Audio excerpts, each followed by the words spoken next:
Today, we're diving into one of the most shocking geopolitical developments of recent times: Denmark's bold move that has effectively cut off Russia's naval access in the Baltic Sea.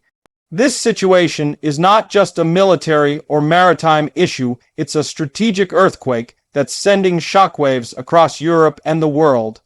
The Baltic Sea, once a crucial gateway for Russia's navy, is turning into a maritime trap, and Denmark is right at the center of it. So let's break down what happened, why it's happening now, and how this could reshape the balance of power in Europe for years to come. For decades, Russia relied heavily on its Baltic Fleet stationed in Kaliningrad, a small but powerful exclave wedged between Poland and Lithuania. This fleet allowed Moscow to project power, conduct military drills, and threaten NATO members along the Baltic coast. But now, things have changed dramatically. Denmark, a country many underestimated, has taken control of key maritime choke points that effectively limit Russian movement in and out of the Baltic. The world is stunned and Moscow is furious. To understand how Denmark pulled this off, we need to look at the geography. The Danish Straits, a series of narrow passages connecting the Baltic Sea to the North Sea, are one of the most strategic maritime zones on Earth. Any ship entering or leaving the Baltic must pass through these waters. Denmark, as a NATO member, has complete control over these routes. For years, Denmark allowed passage under international law, even to Russian vessels.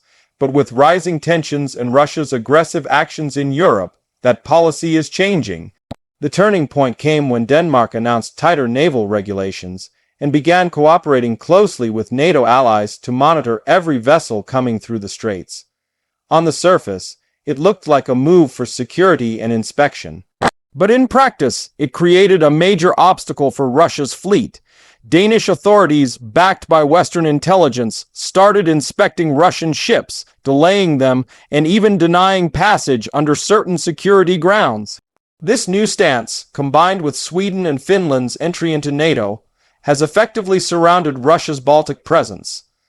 Imagine being Russia's Baltic Fleet commander. Suddenly your routes are restricted, your supply lines are under surveillance, and every move you make is tracked by NATO radar.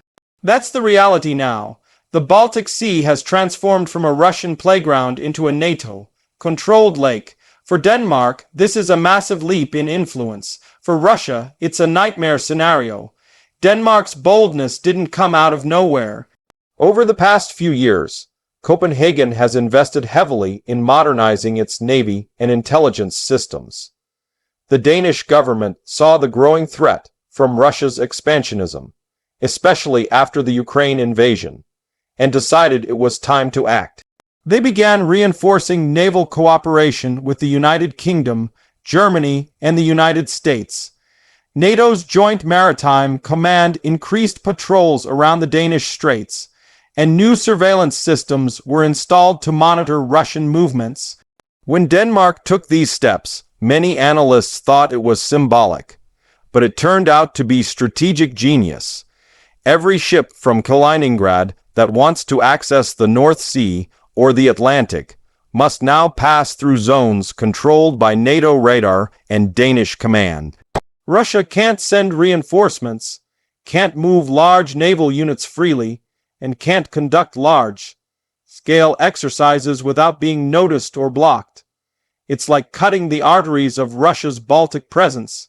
The political message behind Denmark's action is clear: Europe is no longer intimidated by Moscow. For decades, Russia used energy pipelines, naval shows of force, and hybrid tactics to keep Europe cautious. But after the war in Ukraine and increasing sabotage threats in the Baltic Sea, including attacks on undersea cables and pipelines, the tide has turned. Denmark, once seen as a quiet Nordic nation, has become one of the most assertive defenders of European security. This move has stunned even seasoned diplomats. Moscow called Denmark's tightening of maritime control an unfriendly act and warned of consequences, but Denmark isn't backing down. The Danish Defense Ministry has stated that their actions are entirely legal under international law, and that protecting European waters from potential Russian threats is a matter of national and alliance security. NATO fully supports this stance. Russia's problem is geography. Unlike other global powers, it's trapped by its limited warm water ports. In the north, the Arctic ports freeze in winter. In the south, the Black Sea routes are contested and under close NATO observation. The Baltic was supposed to be a secure outlet, but Denmark has now effectively sealed it. The result, Russia's navy has lost one of its most accessible and vital corridors to the Atlantic. This has major military and economic implications. The Baltic Sea is a crucial route for Russian exports oil, gas, and other goods. With Denmark's monitoring system and NATO's expanded naval presence, Russia's shipping is now under constant pressure. Every vessel can be tracked, every cargo questioned. That makes it harder for Moscow to hide military equipment or conduct covert operations. Let's not forget Kaliningrad, Russia's isolated military stronghold. Once a powerful outpost filled with missiles and advanced radar systems, it now feels more like a cornered base. Surrounded by NATO members Poland and Lithuania, and cut off by Denmark's control of the Straits, Kaliningrad's strategic importance is fading fast. Supplies and reinforcements must pass through areas now under tight surveillance. Even small military movements raise alarms across Europe. Denmark's strategic rise also signals a major transformation in NATO's internal dynamics. Countries like Denmark, Finland, and Sweden are no longer passive partners. They are now leading the alliance's northern defense line. This shift shows how Europe's security map has been redrawn since 2022. The new Northern Shield is now one of NATO's strongest assets against Russian aggression. Meanwhile, Moscow is scrambling for options. The Russian Navy has tried to increase its presence in the Arctic and Black Sea to compensate, but these areas are equally challenging. The Black Sea Fleet is vulnerable to Ukrainian strikes and Turkish control over the Bosporus. The Arctic, while vast, is logistically difficult and expensive to maintain. That leaves the Baltic now blocked by Denmark. The Kremlin is furious but limited in its response. Direct confrontation with a NATO member like Denmark would be suicidal, especially when NATO forces are stationed so close. Russia has instead turned to information warfare, accusing Denmark of militarizing the Baltic Sea and provoking instability. But these accusations ring hollow when the world knows it was Russia's aggression that started this chain reaction. This situation also exposes Russia's long-term vulnerability. For decades, it built its power around geography, vast land, access to seas, and influence over neighboring regions. But now, geography has turned against it. The Baltic is no longer open. Eastern Europe is unified under NATO, and the Arctic is becoming a contested frontier.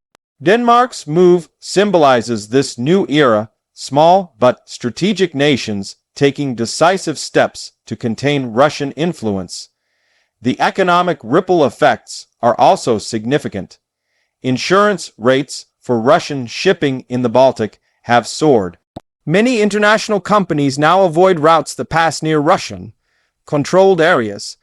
Meanwhile, Denmark's ports have become more active as NATO and EU members reroute logistics through safer Western-controlled corridors. This shift is quietly draining Moscow's economic power. At the same time, Denmark is emerging as a major voice in European politics. Its leaders are being praised for their courage and foresight. The Danish military, once modest, is now seen as a vital component of NATO's northern defense. By acting decisively, Denmark has earned global respect, something that even larger European nations struggled to achieve against Russia. Internationally, this move is reshaping alliances. The United States has expressed strong support for Denmark's maritime enforcement.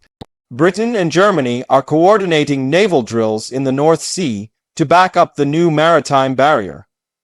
Even neutral countries like Ireland and Switzerland have acknowledged Denmark's role in securing Europe's sea routes.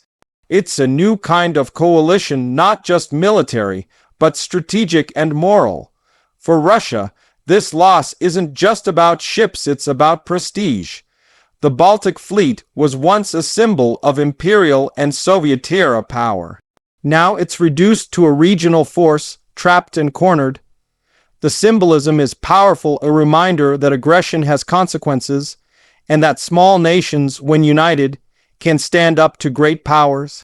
The big question now is, what's next? Analysts believe Russia may try to retaliate through cyber attacks, propaganda, or hybrid tactics targeting undersea cables, satellites, or critical infrastructure. Denmark and its allies are preparing for that. NATO's cyber defense units are on alert, and European intelligence agencies are coordinating closely to prevent sabotage. The West is learning from past mistakes this time. No one is taking Russian threats lightly. Denmark's actions are also sending a message to China and other global players. The age of unchecked aggression is over. Smaller nations can wield enormous power if they control key geographic choke points.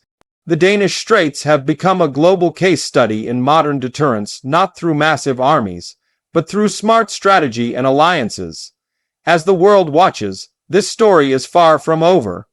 The Baltic Sea, once seen as a quiet northern passage, has become one of the most contested waters on Earth. Every move Russia makes here will be watched, analyzed, and countered. Every Danish patrol is now a statement of sovereignty and defiance. And for Europe, this moment marks a turning point. No longer divided or hesitant, European nations are acting with unity and purpose. The era of Russian dominance in the Baltic is ending, and Denmark, against all odds, is leading that transformation. This development has changed the perception of power. It shows that in modern geopolitics, size doesn't guarantee strength, strategy does. Denmark's control of the Straits has reshaped the chessboard of Northern Europe. It's not just a military maneuver, it's a message to the world that freedom of navigation, security, and sovereignty will be protected.